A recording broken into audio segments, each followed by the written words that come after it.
Hi, it's Chef Jessica here checking in. How's it going? We're going to be talking about secret number 2 today in the 5 secrets of being a prosperous personal chef. And it's day 2, so you still may be having some doubts if starting a personal chef is the right choice for you or if you want to stay in your job. Hopefully we will clear that up for you, and by reading the 5 secrets you'll be able to gain a little bit of clarity if you can see yourself doing this. Some of you may be wondering, do I need to be a professional chef or do I need to have a culinary arts degree to be a personal chef? And the answer is actually no. I have personally known successful personal chefs who have 0 professional cooking experience. In fact, they never worked in the restaurant industry and they did very well as a personal chef. So it definitely can be done. You need to still have an angle, and you need to have, a niche, and you need to have all of the same things that anybody else would have starting a personal chef business, as far as getting your ducks in a row, which I talk about in my online course, but you don't need the professional degree. Now, I do have a professional degree. I have a degree from Johnson & Wales, and I studied in France at La Varenne in Burgundy.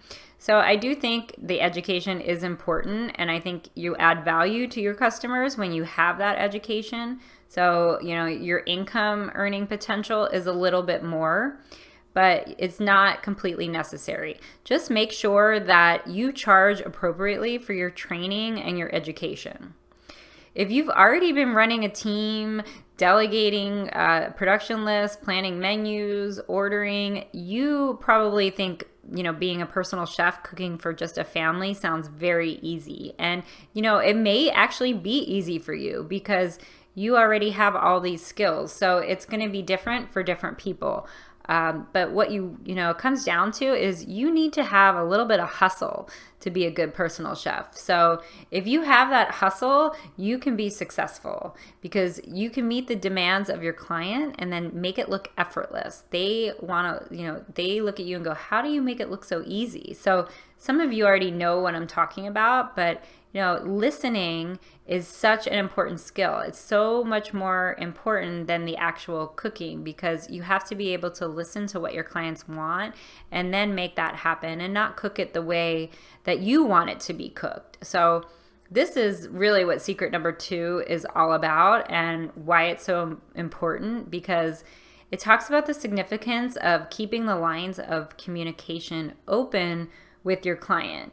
And this is your responsibility because your clients are busy and they're not going to be reaching out to you on a regular basis.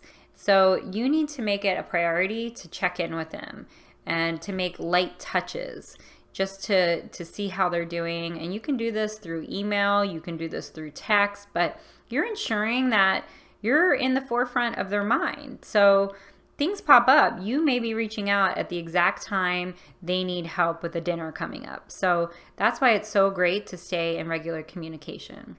I like to just send a friendly text to say, hey, just checking in, how are your meals? Or I may send an email to somebody I know, may need help on the holidays saying, Thanksgiving's coming up. I would love to send you some menus. Let me know if you're interested.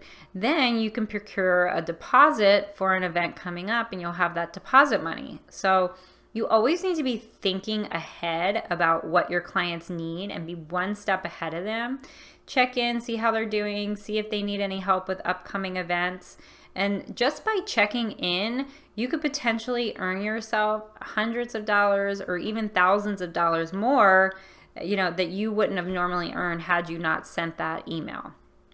So I also mentioned in secret number 2 the importance of asking your clients for feedback on their food.